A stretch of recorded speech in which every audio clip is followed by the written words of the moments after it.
everybody. After I finish this video, I'm going to leave you with the story that is playing right above my head so you can watch this story yourself and listen to this amazing miracle after miracle story.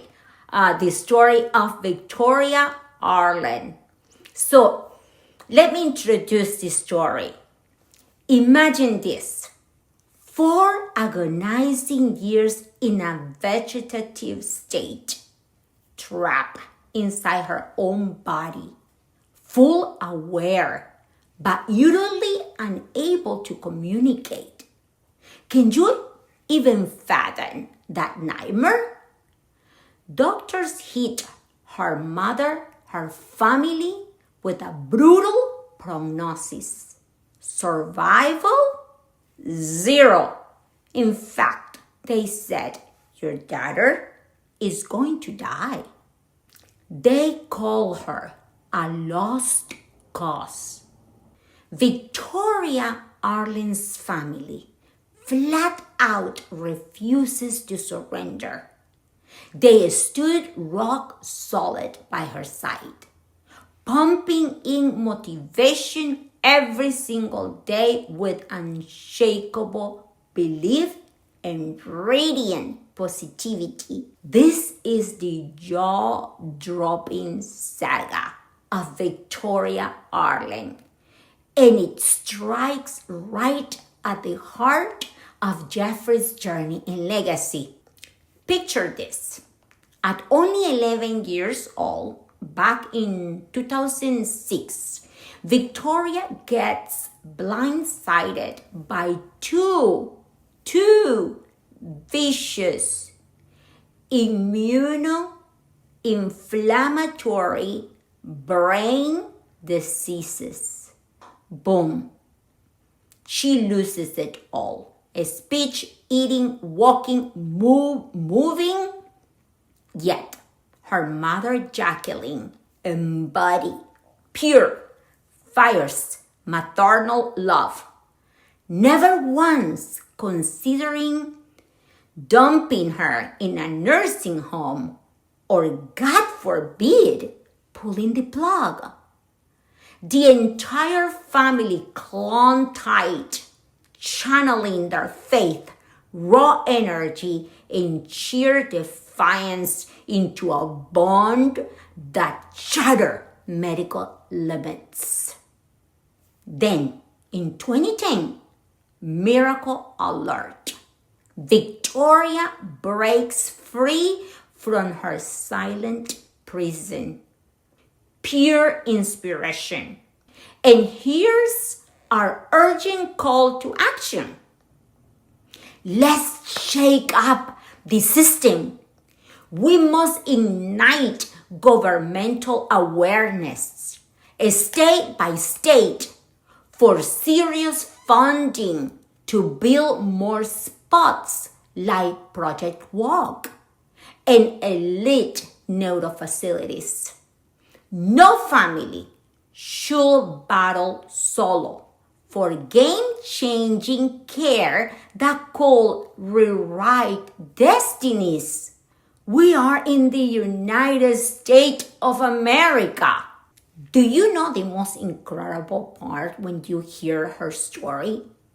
Is that she says that as she was locked in, every day she was thankful for being alive.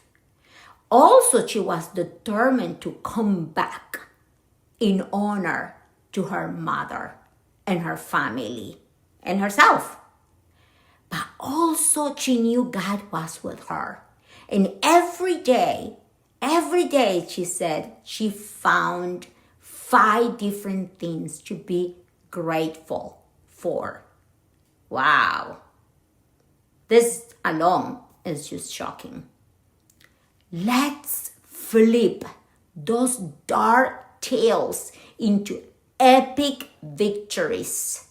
Thank you and enjoy this story. Victoria Arlen, an almost unbelievable story, captured the nation's attention as few cases do.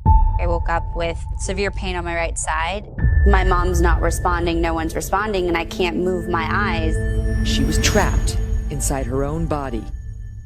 Every parent's worst nightmare. I could see in her face she didn't know who I was. Doctors thought I was doing it for attention. Their story should be a warning to us all. It's the most horrific feeling in the world. Victoria's parents watched her shut down. They don't know that I'm locked in. There's nothing worse than watching your child deteriorate in front of your eyes. You need to accept the fact that your child is going to die.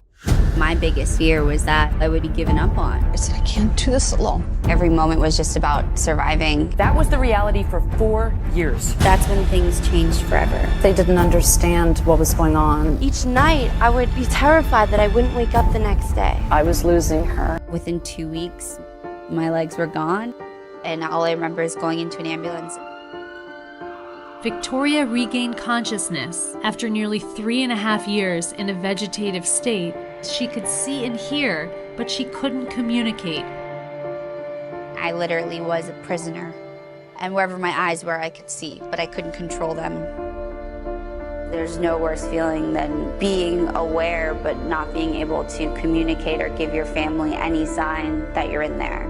They couldn't figure it out. It all could have been prevented by a single dose of steroids. By the time I became unresponsive, it was too late for anything. And so I initially started to panic, but then I realized that panicking is not going to solve anything, so I really need to focus on being grateful just for the mere fact that I was alive, and then finding each day things to be grateful for. 4 years, you never gave up hope, despite what you were being told. No. You She's a refused rock to star. believe. You don't give up on your child.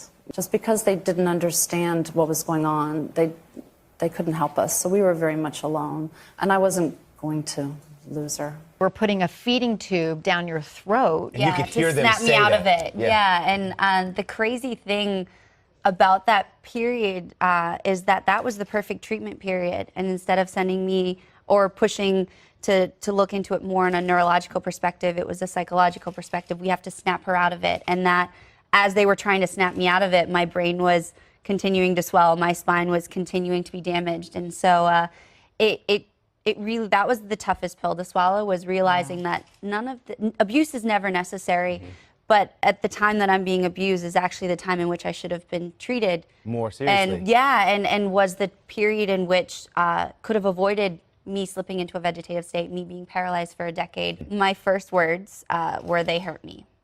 And they hurt me. All the while, the doctors are realizing that these seizures are getting worse and worse, so they tried to knock me out with a sleeping medication. For the first time in a 1.5 years, my body wasn't seizing every single moment of every single day, and she just kind of took it in and then said, "If you can hear me, can you blink?"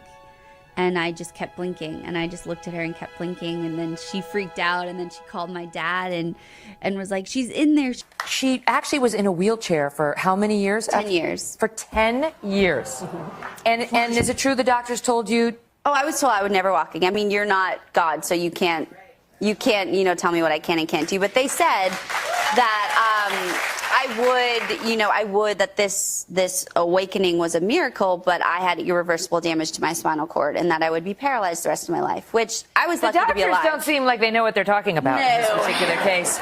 And November of 2015, we felt a flicker in my right hip flexor. At this point, it was almost a decade that I'd been paralyzed, and so the chances of that were slim to none. And it was just a twitch, but for me, I was like, that's a spark. Very quickly, we started channeling more and more muscles firing.